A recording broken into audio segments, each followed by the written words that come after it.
Tuhan sama sekali. Dan saya yakin bukan Roh Kudus yang bekerja dalam hatinya, tapi Roh Kudus. Nah, begitu saudara-saudara. Artinya, hari ini kita seringkali melihat apa yang kelihatan, tapi kita tidak melihat apa yang ada di dalam hati. Betul nggak? Mata kita melihat terlalu terbatas, karena mata kita cuma melihat yang kelihatan di depan mata. Kadang kita mesti bertanya, di dalam hatinya bagaimana? Ngomong tentang Pentakosta. Pentakosta ini adalah pencurahan Roh Kudus secara besar-besaran 2000 tahun yang lalu. Yang kita perhatikan seringkali adalah peristiwa-peristiwa yang mencengangkan, terlihat secara fisikal di depan mata. Orang berbicara dalam bahasa-bahasa asing. Lalu kemudian terjadi lidah-lidah api luar biasa. Kagum.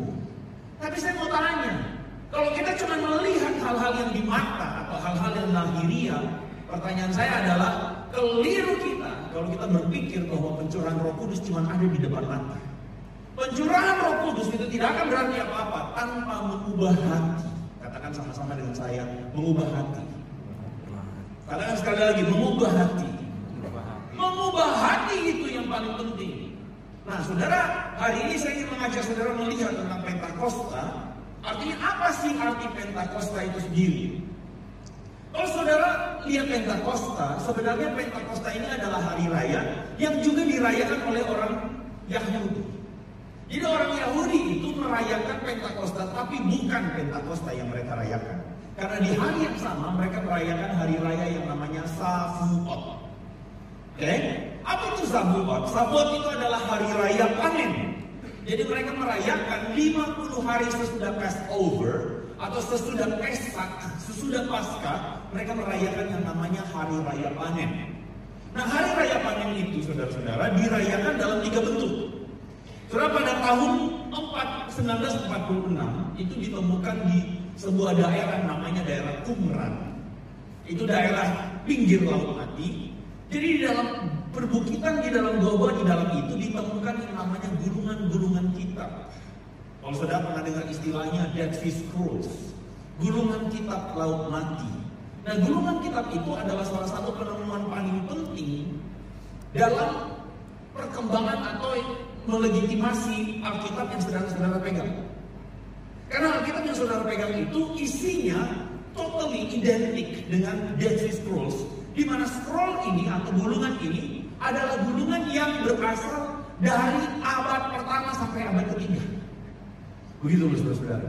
Jadi abad pertama, tempat pada momen di mana Yesus hidup, itu gulungan kitab itu tuh ditulis. Nah, dalam salah satu gulungan kitab, bukan cuma Alkitab isinya naskahnya, Perjanjian Lama, tetapi juga ada beberapa kitab yang menceritakan tentang kebiasaan orang-orang pada zaman itu. Hari raya Shavuot salah satunya. Nah, dalam hari raya Shavuot, orang merayakan tentang 3 festival atau 3 makna penting. Yang pertama, Shavuot itu berarti the day of first fruit. Jadi pada hari raya Shavuot itu orang merayakan di mana buah pertama atau buah sulung itu tuh adalah berkat Tuhan dan dikembalikan kepada Tuhan. Makanya saudara pernah dengar yang namanya persembahan buah sulung. Nah, itu adalah tradisi Yudaisme atau tradisi Yahudi, di mana orang Yahudi itu diingatkan bahwa segala berkat yang kita punya dari ladang, dari ternak itu milik Tuhan. Jadi mereka akan kembalikan kepada Tuhan karena ini milik Tuhan. Begitu kira-kira.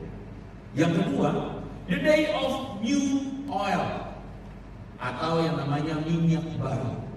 Kalau ngomong tentang minyak, itu ngomong tentang berkat. Kalau ngomong tentang minyak dalam budaya orang Yahudi itu pengurapan. Saudara, makanya kalau saudara dengar hari ini pengurapan itu biasanya melibatkan yang namanya minyak. Itu berbicara tentang apa? Berbicara tentang perkenanan Tuhan atau yang kita sebut God's favor. Katakan sama-sama dengan saya, favor. Jadi ada perkenanan Tuhan yang diberikan kepada umatnya melalui minyak, lambangnya itu minyak. Dan yang terakhir saudara-saudara, new wine, the day of new wine. Jadi Shavuot itu identik dengan anggur baru. Anggur baru berbicara tentang apa? Sukacita. Berbicara tentang apa? Berbicara tentang berkat Tuhan. anggur baru. Makanya tadi saudara kita nyanyi apa? Anggur baru. Kalau saudara berasal dari generasi 90-an, generasi 2000, itu lagu identik. Anggur baru tercurah, penuhi umatnya dengan cinta.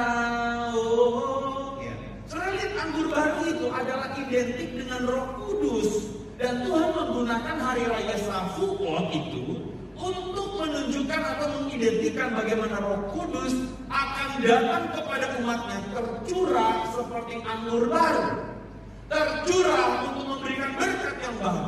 Tercurah untuk memberikan sukacita kepada umatnya. Untuk memberikan penghiburan. Untuk memberikan kekuatan buat kita. Dan saya sangat yakin kalau sampai di sini, saudara pasti setuju dengan saya. Amin. Amin. Kita semua